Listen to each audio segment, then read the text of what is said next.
আজকের এই ক্লাসে আমি তোমাদের সামনে টেট পেপার 1 এবং পেপার 2 যে বাংলা সাবজেক্টটা রয়েছে এই সাবজেক্টের মধ্যে যে বঙ্কিমচন্দ্র চট্টোপাধ্যায় রয়েছে, তো এই সাবজেক্টের মধ্যে যে তোমাদের বাংলা আজকের এই ক্লাসে আমি তোমাদের সামনে তোমাদের টেট পেপার 1 এবং পেপার 2 যে বাংলা সাবজেক্টটা রয়েছে এই সাবজেক্টের মধ্যে যে তোমাদের বাংলা কবি সাহিত্য রয়েছে এই কবি সাহিত্যের মধ্যে যে বিভিন্ন কবিরা যে প্রথম উপন্যাস, শেষ উপন্যাস, শ্রেষ্ঠ উপন্যাস, প্রথম প্রকাশিত উপন্যাস রচনা করেন এইগুলা নিয়ে আমি আলোচনা করব। তো যেহেতু বাংলা তোমাদের যে কবি সাহিত্য থেকে টেট পরীক্ষায় 5 থেকে 7 নম্বর প্রশ্ন প্রত্যেক বছরই থাকে, তার জন্য কিন্তু এগুলো পড়া খুবই দরকার। আর যেহেতু তোমাদের এগুলো থেকে প্রশ্ন থাকে, এগুলো তোমরা খুব ভালো করে পড়বে আর যথেষ্ট গুরুত্ব সহকারে পড়বে। যদি ভিডিওটা তুমি প্রথম থেকে শেষ অবধি দেখো তাহলে আশা করি তোমার এগুলো নিয়ে আর কোনো ডাউট থাকবে না। আর প্রথমে আমি যে টাইপ করেছি এগুলো তুলে ধরবো, তারপর আমি যে হ্যান্ডমেড নোটগুলো পড়েছি নিজে তৈরি করে সেগুলো আমি স্লাইডের মাধ্যমে তুলে ধরবো। আশা করি এগুলো দেখলে তোমার আর কোনো সমস্যা হবে না। তো প্রথমে আমি আজকে আলোচনা করব তোমাদের বঙ্কিমচন্দ্র চট্টোপাধ্যায় নিয়ে। তো বঙ্কিমচন্দ্র চট্টোপাধ্যায়ের প্রথম উপন্যাস হচ্ছে রাজমোহন ওয়াইফ। ঠিক আছে, রাজমোহন ওয়াইফ হচ্ছে বঙ্কিমচন্দ্র চট্টোপাধ্যায়ের প্রথম উপন্যাস। এটি একটি ইংরেজি উপন্যাস। ঠিক আছে, এটি একটি ইংরেজি উপন্যাস। আর বঙ্কিমচন্দ্র চট্টোপাধ্যায়ের রাজমোহন ওয়াইফ কবে প্রকাশিত হয়? 1864 সালে। ঠিক আছে, আর একটা প্রশ্ন হচ্ছে বঙ্কিমচন্দ্র চট্টোপাধ্যায়ের প্রথম বাংলা উপন্যাস হচ্ছে দুর্গেশ নন্দিনী, যা 1865 খ্রিস্টাব্দে প্রকাশিত হয়। ঠিক আছে, তো দুর্গেশ নন্দিনী হচ্ছে বঙ্কিমচন্দ্র চট্টোপাধ্যায়ের প্রথম বাংলা উপন্যাস। ঠিক আছে, আর প্রথম ইংরেজি উপন্যাস হচ্ছে রাজমোহন ওয়াইফ। আর যদি পরীক্ষায় আসে বঙ্কিমচন্দ্র চট্টোপাধ্যায়ের প্রথম উপন্যাস কোনটি, প্রথম উপন্যাস বাংলা ইংরেজি কোনো মেনশন না করা থাকে, যদি বলে প্রথম উপন্যাস তাহলে তোমরা লিখবে রাজমোহন ওয়াইফ। ঠিক আছে বন্ধুরা, তো প্রথম উপন্যাস হচ্ছে রাজমোহন ওয়াইফ, এটা একটা ইংরেজি উপন্যাস। আর প্রথম বাংলা উপন্যাস হচ্ছে দুর্গেশ নন্দিনী, 1865 খ্রিস্টাব্দে প্রকাশিত হয়। আর বঙ্কিমচন্দ্র চট্টোপাধ্যায়ের সর্বশেষ উপন্যাস হচ্ছে সীতারাম, এটা 1867 সালে প্রকাশিত হয়। আর এই সীতারাম একটি তোমাদের কি, সীতারাম একটি তোমাদের ঐতিহাসিক উপন্যাস। ঐতিহাসিক উপন্যাস হচ্ছে সীতারাম। আর সীতারাম যে এই উপন্যাসটি এটি কিন্তু তোমাদের 1887 সালে প্রকাশিত হয়। ঠিক আছে, এই ছিল বঙ্কিমচন্দ্র নিয়ে কিছু ইম্পর্টেন্ট তথ্য। ঠিক আছে, তো প্রথম উপন্যাস রাজমোহন ওয়াইফ, প্রথম বাংলা উপন্যাস দুর্গেশ নন্দিনী, শেষ উপন্যাস সীতারাম। ঠিক আছে, তো আমি তোমাদের আরেকটা ইম্পর্টেন্ট ক্লাস তুলে ধরার চেষ্টা করব। এই যে ঐতিহাসিক উপন্যাস আছে, ঠিক আছে, সামাজিক উপন্যাস, এগুলো নিয়ে একটা ক্লাস দেওয়ার চেষ্টা করব। ঠিক আছে, পরবর্তী কবি সাহিত্য দেখবো। এবার আমরা দেখব তোমাদের শরৎচন্দ্র চট্টোপাধ্যায় নিয়ে। ঠিক আছে বন্ধুরা, শরৎচন্দ্র চট্টোপাধ্যায় নিয়ে এবার আমরা আলোচনা করব। ঠিক আছে, এই যে শরৎচন্দ্র চট্টোপাধ্যায়ের প্রথম উপন্যাস হচ্ছে তোমাদের প্রথম উপন্যাস বড়দিদি, যা 1917 সালে প্রকাশিত হয়। ঠিক আছে, আর শরৎচন্দ্র চট্টোপাধ্যায়ের শেষ উপন্যাস হচ্ছে শেষ প্রশ্ন, এটা একটা অসমাপ্ত উপন্যাস, এটি 1931 সালে প্রকাশিত হয়। যদি পরীক্ষায় আসে শরৎচন্দ্র চট্টোপাধ্যায়ের শেষ উপন্যাস কোনটি, মানে ধরে রাখবা শেষ প্রশ্ন। আর যদি পরীক্ষায় আসে একটি অসমাপ্ত উপন্যাসের নাম লিখো শরৎচন্দ্র চট্টোপাধ্যায়, তাহলে লাগবে শেষ প্রশ্ন, এটা 1931 সালে প্রকাশিত হয়। Very very important. এই আমি যে এই ক্লাসে তুলে ধরবো, এই ক্লাসে যতগুলি কবি সাহিত্যের এই গ্রন্থ তুলে ধরবো, প্রত্যেকটা গ্রন্থ পড়া কিন্তু তোমাদের পরীক্ষার জন্য খুবই ইম্পর্টেন্ট। ঠিক আছে, তো এবার আমরা আলোচনা করব মানিক বন্দ্যোপাধ্যায় নিয়ে বন্ধুরা। ঠিক আছে, মানিক বন্দ্যোপাধ্যায় নিয়ে এবার আলোচনা করব। মানিক বন্দ্যোপাধ্যায়ের প্রথম উপন্যাস হচ্ছে প্রথম প্রকাশিত উপন্যাস হচ্ছে তোমাদের প্রথম প্রকাশিত উপন্যাস হচ্ছে জননী। ঠিক আছে, আর জননী হচ্ছে মানিক বন্দ্যোপাধ্যায়ের প্রথম প্রকাশিত উপন্যাস, যা কিনা 1935 সালে প্রকাশিত হয়। ঠিক আছে, তারপর প্রথম উপন্যাস হচ্ছে দিবারাত্রি কাব্য, এটা 1932 সালে প্রকাশিত হয়। ঠিক আছে, প্রথম প্রথম উপন্যাস হচ্ছে দিবারাত্রি কাব্য, আর প্রথম প্রকাশিত জননী, দুটো কিন্তু দুই রকম। প্রথম উপন্যাস হচ্ছে একটা, প্রথম প্রকাশিত মানে একটা যেটা প্রথম প্রকাশ পায়, এটা হচ্ছে জননী। ঠিক আছে, দুটোটা কিন্তু 1935 সালে প্রকাশিত হয়। ইম্পর্টেন্ট কিন্তু, ভেরি ভেরি ইম্পর্টেন্ট, মানে প্রত্যেকটা ইম্পর্টেন্ট। আমি এখানে স্টার মার্ক দেওয়ার কোনো প্রশ্নই ওঠে না, কারণ প্রত্যেকটা যেগুলো তুলে ধরবো সবগুলাই ইম্পর্টেন্ট তোমাদের 2025 সালের টেট পরীক্ষার জন্য। পেপার 1 পেপার 2 দুটার জন্যই খুবই ইম্পর্টেন্ট। এবার আমরা তুলে ধরবো রবীন্দ্রনাথ ঠাকুর। তো রবীন্দ্রনাথ ঠাকুরের কবি সাহিত্য কিন্তু অনেকগুলো আছে, তোমরা জানো, প্রচুর কবি সাহিত্য। ঠিক আছে, গ্রন্থ, কাব্যগ্রন্থ, উপন্যাস রচনা করেন তিনি, নাটক রচনা করেন। তো অনেকেই রবীন্দ্রনাথ নিয়ে একটু অভিহিত যে এতগুলো কীভাবে পড়বো। ঠিক আছে, তো তোমরা বেছে বেছে কিছু ইম্পর্টেন্ট থেকে পড়ো, তাহলে কিন্তু তোমাদের সিলেবাসটা এগিয়ে যাবে, নাহলে কিন্তু তোমরা আগাতে পারতো না সিলেবাসটা। তো তো রবীন্দ্রনাথ ঠাকুরের প্রথম উপন্যাস হচ্ছে তোমাদের প্রথম প্রকাশিত উপন্যাস হচ্ছে তোমাদের কবি কাহিনী। এটা 1878 সালে প্রকাশিত হয়। এটা একটা কাব্য উপন্যাস। যদি এটা কাব্য উপন্যাসের চরিত্রটা মানে কীরকম, তাহলে এটা কাব্য উপন্যাস। রবীন্দ্রনাথ ঠাকুরের প্রথম প্রকাশিত কাব্যগ্রন্থ কবি কাহিনী, ঠিক আছে, 1878 সালে প্রকাশিত হয়। এটি একটি কাব্য উপন্যাস, ঠিক আছে। আর প্রথম প্রকাশিত উপন্যাস হচ্ছে তোমাদের বউ ঠাকুরের হাট। প্রথম প্রকাশিত কাব্যগ্রন্থ কবি কাহিনী, প্রথম প্রকাশিত উপন্যাস কি বউ ঠাকুরের হাট, ঠিক আছে। আর রবীন্দ্রনাথ ঠাকুরের প্রথম সার্থক উপন্যাস বউ ঠাকুরের হাট, ঠিক আছে। Very very important. আমি কিন্তু এগুলো থেকে আমি যদি এমসিকিউর আকারে তুলে ধরি তাহলে কিন্তু অনেকগুলো প্রশ্ন বেরোবে, ঠিক আছে। আমি একটু শর্টে তুলে ধরার চেষ্টা করছি, আর প্রশ্নগুলো আমি ভয়েসের মাধ্যমে বলে দিচ্ছি, তোমরা লিখে নেবে, ঠিক আছে। তোমরা যদি স্কিপ করে যদি পিডিএফগুলো যদি স্কিপ করে লিখে না, বুঝবে না, ভয়েসগুলো শুনবে, তাহলে কিন্তু এই ভিডিও প্রশ্নগুলোর যে কীরকম টাইপ প্রশ্ন আসতে পারে এগুলো তোমরা বুঝতে পারবে, ঠিক আছে। তো প্রথম প্রকাশিত কাব্যগ্রন্থ কবি কাহিনী 1878 সালে প্রকাশিত হয়। এটি একটি কাব্য উপন্যাস।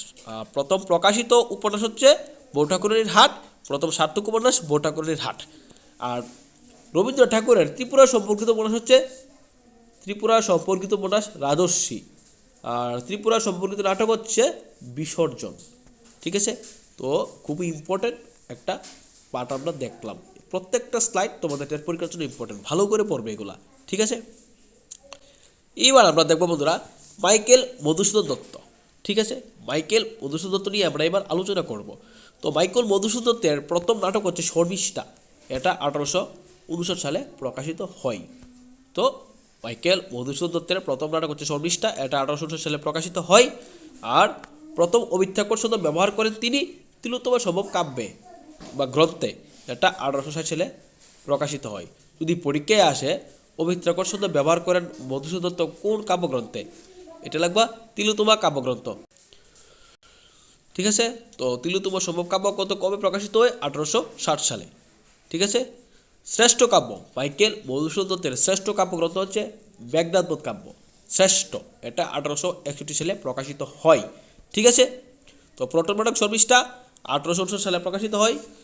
প্রথম অমিত্রাক্ষর শব্দ ব্যবহার করেন তিলোত্তমা সম্ভব কাব্যগ্রন্থে, এটা 1860 সালে প্রকাশিত হয়। শ্রেষ্ঠ কাব্য মেঘনাদবধ কাব্য 1861 সালে এটা প্রকাশিত হয়। প্রত্যেকটা কাব্যগ্রন্থ কিন্তু তোমাদের পরীক্ষার জন্য ইম্পর্টেন্ট। এবার আমরা বন্ধুরা আলোচনা করব তোমাদের আরেকটি কবি সাহিত্য নিয়ে, সুকান্ত ভট্টাচার্য নিয়ে এবার আমরা আলোচনা করব, ঠিক আছে। সুকান্ত ভট্টাচার্য তোমাদের প্রথম কাব্যগ্রন্থ হচ্ছে ছাড়পত্র, যা 1947 সালে প্রকাশিত হয়, ঠিক আছে। তারপর তোমাদের সুকান্ত ভট্টাচার্যকে কিন্তু কৃষির কবি আবার গণমানুষের কবিও কিন্তু বলা হয়, ঠিক আছে। তো তোমরা এই তথ্যগুলো কিন্তু খুবই মনে রাখবে, ঠিক আছে। তো পরের কবি সাহিত্য এবার আমরা সুকুমার রায় নিয়ে আলোচনা করবো বন্ধুরা, ঠিক আছে। সুকুমার রায়ের প্রথম নাটক হচ্ছে অবাক জলপান, ঠিক আছে। অবাক জলপান সুকুমার রায়ের প্রথম নাটক। এবার আমরা কাজী নজরুল ইসলাম নিয়ে আলোচনা করব। কাজী নজরুল ইসলাম হচ্ছে তোমাদের আরেকজন কবি। তিনি প্রথম কাব্যগ্রন্থ রচনা করেন অগ্নিবীণা, ঠিক আছে। অগ্নিবীণা হচ্ছে কাজী নজরুল ইসলামের প্রথম কাব্যগ্রন্থ। এটি 1922 সালে প্রকাশিত হয়। আর তিনি রবীন্দ্রনাথ ঠাকুরকে উৎসর্গ করে কোন কাব্যগ্রন্থ রচনা করেন? তাহলে হবে অগ্নিবীণা কাব্যগ্রন্থটি তিনি রবীন্দ্রনাথ ঠাকুরকে উৎসর্গ করে রচনা করেন, ঠিক আছে। তো পরের কবি সাহিত্য এবার আমরা আলোচনা করবো বন্ধুরা বিভূতিভূষণ নিয়ে, ঠিক আছে। বিভূতিভূষণ নিয়ে এবার আলোচনা করব। বিভূতিভূষণের প্রথম কাব্যগ্রন্থ হচ্ছে বা প্রথম উপন্যাস পথের পাঁচালী 1929 সালে প্রকাশিত হয়, ঠিক আছে। আর শেষ উপন্যাস হচ্ছে ইচ্ছামতি 1950 সালে প্রকাশিত হয়, ঠিক আছে। এগুলোর চরিত্রগুলো ভালো করে পড়বা, চরিত্রগুলো তোমরা ভালো করে পড়বা, খুবই ইম্পর্টেন্ট তোমাদের টেট পরীক্ষার জন্য। তো প্রত্যেকটা কবি সাহিত্য এই যে কাব্যগ্রন্থগুলো তুলে ধরলাম আমি তোমাদের, ঠিক আছে, এগুলার চরিত্র ভালো করে পড়বা, প্রত্যেকটা চরিত্র, ঠিক আছে। এইবার আমরা পড়ব তারাশঙ্কর বন্দ্যোপাধ্যায় নিয়ে। তারাশঙ্কর বন্দ্যোপাধ্যায়ের প্রথম উপন্যাস হচ্ছে তোমাদের দিনের দান, ঠিক আছে। আর প্রথম সার্থক উপন্যাস হচ্ছে চৈতালি গুণী, ঠিক আছে। তারাশঙ্কর বন্দ্যোপাধ্যায়ের প্রথম উপন্যাস দিনের দান, প্রথম সার্থক উপন্যাস চৈতালি ঘূর্ণি, ঠিক আছে। খুবই ইম্পর্টেন্ট তোমাদের পরীক্ষার জন্য। ঠিক আছে, এবার আমরা আলোচনা করব জীবনানন্দ দাশ নিয়ে। ঠিক আছে, জীবনানন্দ দাশের প্রথম কাব্যগ্রন্থ হচ্ছে জোড়াপালক। এটা 1927 সালে প্রকাশিত হয়। কবে? 1927 সালে জোড়াপালক প্রকাশিত হয়। ঠিক আছে বন্ধুরা, তো শেষ কাব্যগ্রন্থ এগুলো আমি পাইনি, যতটুকু পেয়েছি আমি দিয়েছি। এবার আমি আলোচনা করব দীনবন্ধু মিত্র নিয়ে।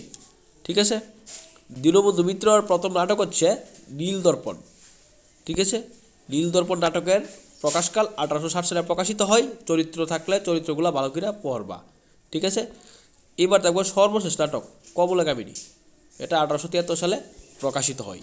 ঠিক আছে, প্রত্যেক নাটকের চরিত্র ভালো করে পড়ার চেষ্টা করবা, বারবারই কিন্তু আমি কইতেছি।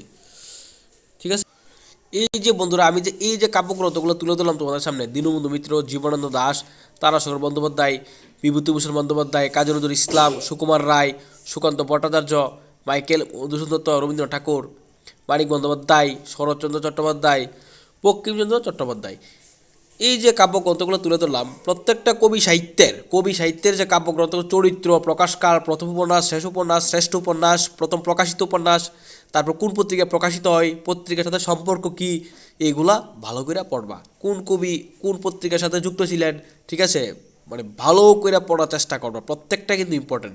আমি যতটুকু পারি তোমাদের দেওয়ার চেষ্টা করব। আমার হাতে টাইপ করা নোটগুলা, ঠিক আছে, এই ছিল তোমাদের আমার হাতে টাইপ করা নোটগুলা। তো যে যে কবিগুলো এখন তুলে ধরলাম, এগুলো কিন্তু একটু মানে এই সমস্ত যে কবিগুলো আছে তারা কিন্তু উপন্যাস, কাব্যগ্রন্থ যাই বলো সবগুলো কিন্তু অনেক আছে। তো এগুলো ভালো করে পড়বে। টেট পেপার 1 এবং পেপার 2 প্রত্যেকটা পেপারে কিন্তু এগুলো রয়েছে।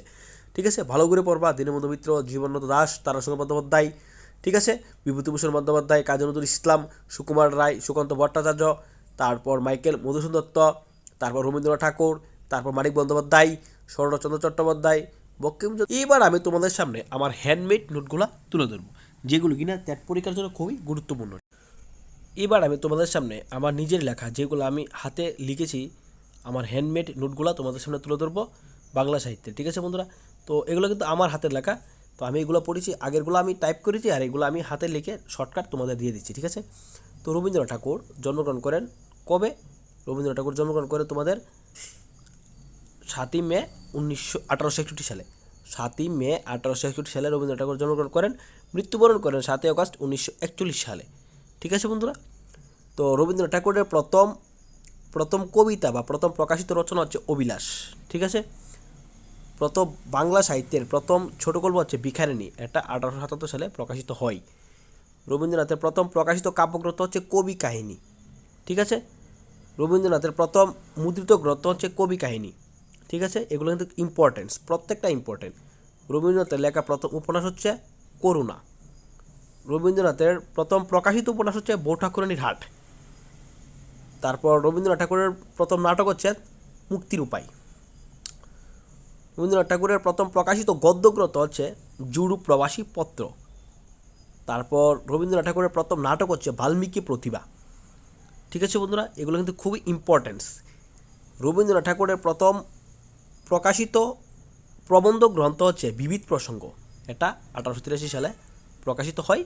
আর রবীন্দ্রনাথ ঠাকুরের শেষ প্রকাশিত প্রবন্ধ গ্রন্থ হচ্ছে সভ্যতার সংকট। ঠিক আছে বন্ধুরা, এগুলো কিন্তু খুবই ইম্পর্টেন্স। ঠিক আছে, প্রথম প্রকাশিত রচনা অবিলাস, প্রথম ছোট গল্প ভিখারিণী, প্রথম প্রকাশিত কাব্যগ্রন্থ কবি কাহিনী, প্রথম মুদ্রিত গ্রন্থ কবি কাহিনী, প্রথম উপন্যাস করুণা, প্রথম প্রকাশিত উপন্যাস বউ ঠাকুরানীর হাট, প্রথম নাটক মুক্তির উপায়।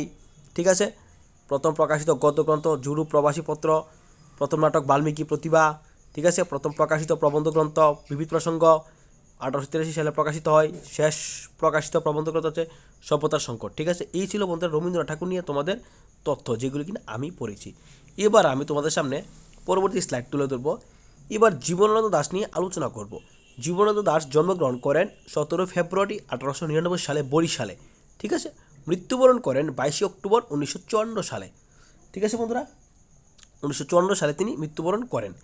এবার জীবনানন্দ দাশের প্রথম কাব্যগ্রন্থ হচ্ছে জোড়াপালক। এটি 1927 সালে তিনি রচনা করেন। ঠিক আছে, এবার জীবনানন্দ দাশের শ্রেষ্ঠ কাব্যগ্রন্থ হচ্ছে বনলতা সেন। এটি 1942 সালে তিনি রচনা করেন। শ্রেষ্ঠ কাব্যগ্রন্থ বনলতা সেন। ঠিক আছে বন্ধুরা, আর প্রথম কাব্যগ্রন্থ হচ্ছে জোড়াপালক। ঠিক আছে, 1927 সালে এটি তিনি রচনা করেন। 1927 সালে রচনা করেন। শ্রেষ্ঠ কাব্যগ্রন্থ বনলতা সেন। এটা 1942 সালে তিনি রচনা করেন। এইবার আমরা আলোচনা করব বন্ধুরা তোমাদের সামনে আরেকটি স্লাইড নিয়ে, মানিক বন্দ্যোপাধ্যায় নিয়ে। ঠিক আছে, তো এবার আমি মানিক বন্দ্যোপাধ্যায় নিয়ে আলোচনা করব। মানিক বন্দ্যোপাধ্যায় জন্মগ্রহণ করেন তোমাদের 19 মে 1908 সালে। ঠিক আছে, মৃত্যুবরণ করেন 3রা ডিসেম্বর 1956 সালে। তো মানিক বন্দ্যোপাধ্যায়ের জন্ম মৃত্যু জানলাম। এইবার আমরা কি জানবো বন্ধুরা? মানিক বন্দ্যোপাধ্যায়ের প্রথম উপন্যাস দিবারাত্রির কাব্য, এটা 1935 সালে প্রকাশিত হয়। আর প্রথম গল্পগুচ্ছ হচ্ছে অতসীমামি। ঠিক আছে, এটাও মানিক বন্দ্যোপাধ্যায়ের, এটা প্রকাশিত হয় 1935 সালে। ঠিক আছে, 1935 সালে প্রকাশিত হয়। প্রথম প্রকাশিত উপন্যাস হচ্ছে তোমাদের জননী, এটাও 1935 সালে প্রকাশিত হয়। ঠিক আছে বন্ধুরা, আর একমাত্র নাটক হচ্ছে মানিক বন্দ্যোপাধ্যায়ের, এটা নাটকের নামটা আমি পাইনি। ঠিক আছে, তো তোমাদের এখানে আমরা কী কী জানলাম? প্রথম উপন্যাস হচ্ছে দিবারাত্রি কাব্য, দিবারাত্রি কাব্য প্রথম উপন্যাস। প্রথম প্রকাশিত উপন্যাস হচ্ছে অতসীমামি, সরি। তো প্রথম উপন্যাস হচ্ছে দিবারাত্রি কাব্য, প্রথম প্রকাশিত উপন্যাস হচ্ছে জননী। ঠিক আছে, দুটাই 1935 সালে প্রকাশিত হয়। ঠিক আছে, আর প্রথম গল্পগুচ্ছ অতসীমামি, এটাও 1935 সালে প্রকাশিত হয়। ঠিক আছে, এবার আমরা বিভূতিভূষণ বন্দ্যোপাধ্যায় নিয়ে জানব। তো বিভূতিভূষণ বন্দ্যোপাধ্যায় তোমাদের জন্মগ্রহণ করেন 12 সেপ্টেম্বর 1894 সালে। ঠিক আছে বন্ধুরা, উত্তর 24 পরগনায় তিনি জন্মগ্রহণ করেন, মৃত্যুবরণ করেন 1 নভেম্বর 1950 সালে।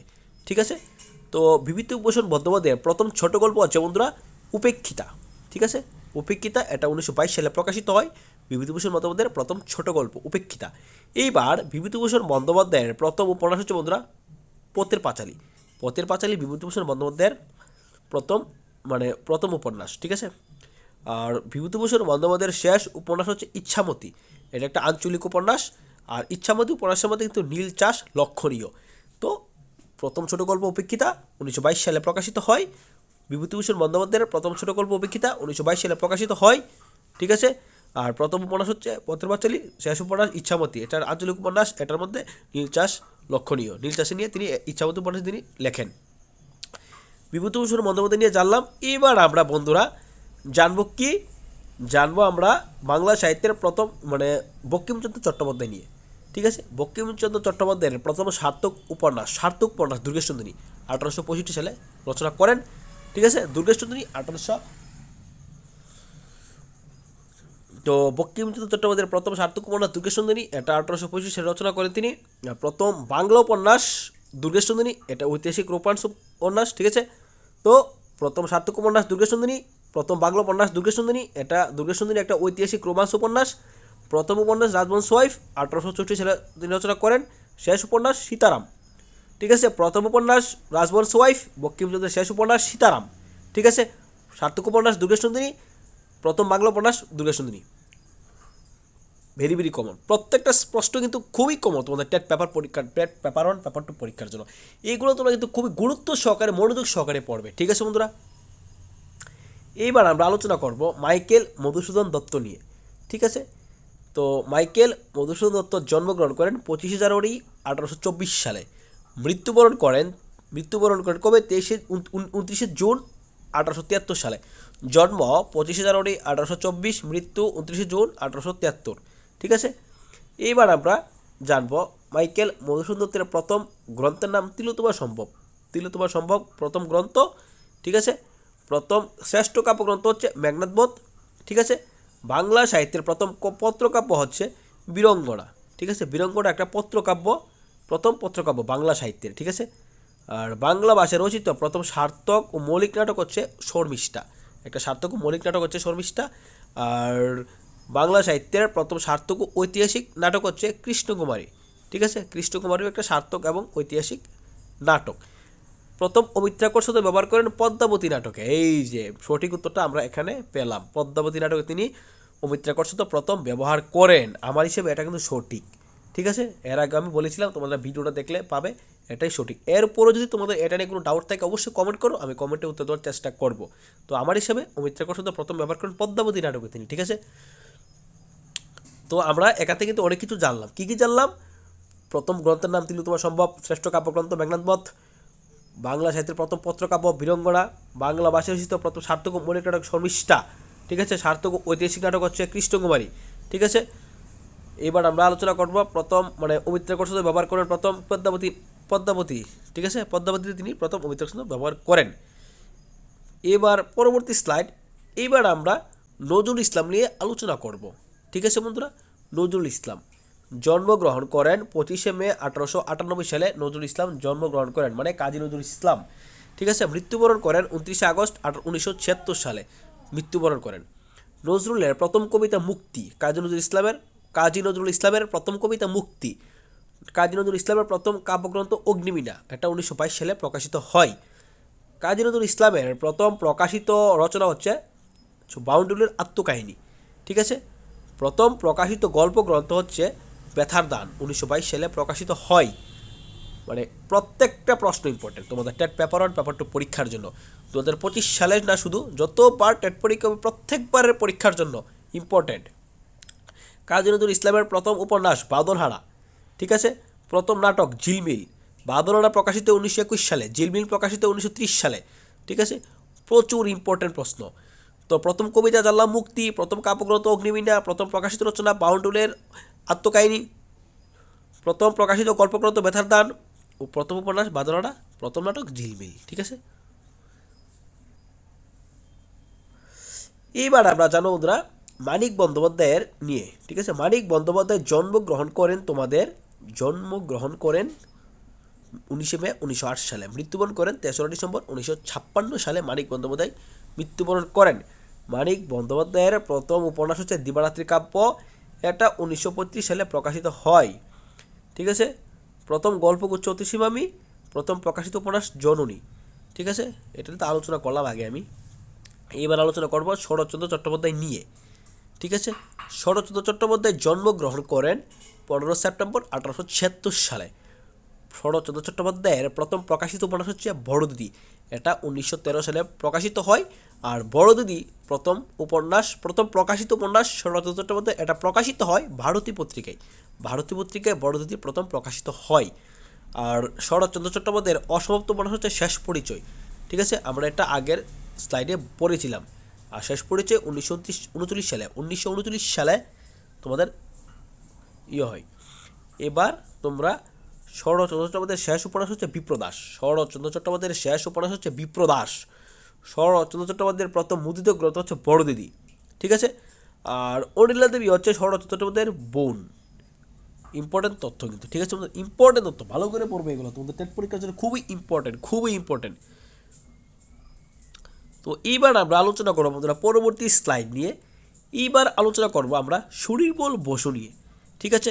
সুনির্মল বসু 20 জুলাই 1902 সালে জন্মগ্রহণ করেন। আর মৃত্যুবরণ করেন 25শে ফেব্রুয়ারি 1957 সালে, ঠিক আছে। সুনির্মল বসুর প্রথম কাব্যগ্রন্থ হচ্ছে বন্ধুরা হাওয়ারদোলা, এটা 1927 সালে প্রকাশিত হয়, ঠিক আছে।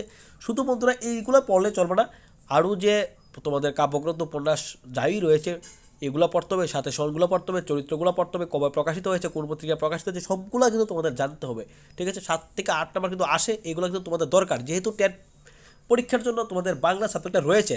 আর বাংলা আমাদের মাদার ল্যাঙ্গুয়েজ, আমরা বাংলা ভাষা সবাই জানি, আমাদের কাছে একটু সহজ লাগে। যেহেতু এই সাবজেক্টটা আমাদের কাছে সোজা লাগে, মার্কস কিন্তু ক্যারি করতে হবে এই সাবজেক্টের মধ্যে দিয়েই, সব সাবজেক্টগুলোর মধ্যে দিয়ে কিন্তু মার্কস ক্যারি করতে হবে, নাহলে কিন্তু তোমরা অনেকটাই সমস্যায় পড়ে যাবে। এবার আমরা আলোচনা করব তারাশঙ্কর বন্দ্যোপাধ্যায় নিয়ে। জন্ম 23 জুলাই 1898 সালে। তারাশঙ্কর বন্দ্যোপাধ্যায়ের প্রথম উপন্যাস দিনের দান। তারাশঙ্কর বন্দ্যোপাধ্যায়ের প্রথম সার্থক উপন্যাস চৈতালি ঘূর্ণি। তারাশঙ্কর বন্দ্যোপাধ্যায় আরগনিগতন উপন্যাসের জন্য তিনি রবীন্দ্র পুরস্কার পান, ঠিক আছে। আর তারাশঙ্কর বন্দ্যোপাধ্যায়ের ছদ্মনাম হচ্ছে হবু শর্মা ও কামন্দক। প্রথম গল্প তারাশঙ্কর বন্দ্যোপাধ্যায়ের রসকুলি, ঠিক আছে। তারাশঙ্কর বন্দ্যোপাধ্যায়ের প্রথম গল্প রসকুলি, ঠিক আছে বন্ধুরা। এই ছিল তারাশঙ্কর বন্দ্যোপাধ্যায় নিয়ে কিছু তথ্য, যেগুলি কিনা তোমাদের টেট পেপার 1 পেপার 2 পরীক্ষার জন্য খুবই গুরুত্বপূর্ণ, ঠিক আছে বন্ধুরা। এইবার আমরা আলোচনা করবো বন্ধুরা বলাইচাঁদ মুখোপাধ্যায় নিয়ে, ঠিক আছে বন্ধুরা। বলাইচাঁদ মুখোপাধ্যায়ের প্রথম উপন্যাস হচ্ছে তৃণখণ্ড। বলাইচাঁদ মুখোপাধ্যায়ের প্রথম উপন্যাস, এটা 1935 সালে প্রকাশিত হয়। আর বলাইচাঁদ মুখোপাধ্যায়ের শেষ উপন্যাস হচ্ছে হরিশ্চন্দ্র, এটা 1979 সালে প্রকাশিত হয়, ঠিক আছে। প্রথম উপন্যাস তৃণখণ্ড, শেষ উপন্যাস হরিশ্চন্দ্র, প্রথম উপন্যাস 1935 সালে প্রকাশিত হয়, শেষ উপন্যাস হরিশ্চন্দ্র 1979 সালে প্রকাশিত হয়। ইম্পর্টেন্ট। আর বলাজিৎ মুখোপাধ্যায়ের ছদ্মনাম হচ্ছে বড় ফুল, তিনি বড় ফুল ছদ্মনামে বিভিন্ন উপন্যাস রচনা করতেন।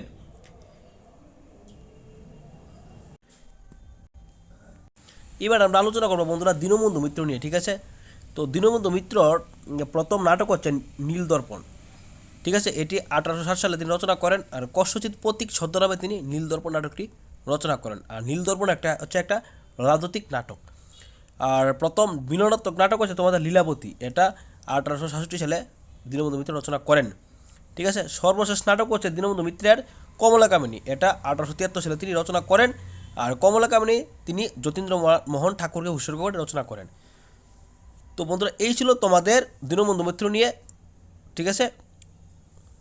আর আমি যতটুকু পারেছি আজকের ক্লাসে তোমাদের জন্য টেট পরীক্ষার জন্য ইম্পর্টেন্ট তথ্যগুলো তুলে ধরেছি, ঠিক আছে। এরকম ইম্পর্টেন্ট তথ্য পেতে, ক্লাস পেতে অবশ্যই ত্রিপুরা টেট অ্যাসপিরেন্ট ইউটিউব চ্যানেলটাকে সাবস্ক্রাইব করে পাশে থাকো।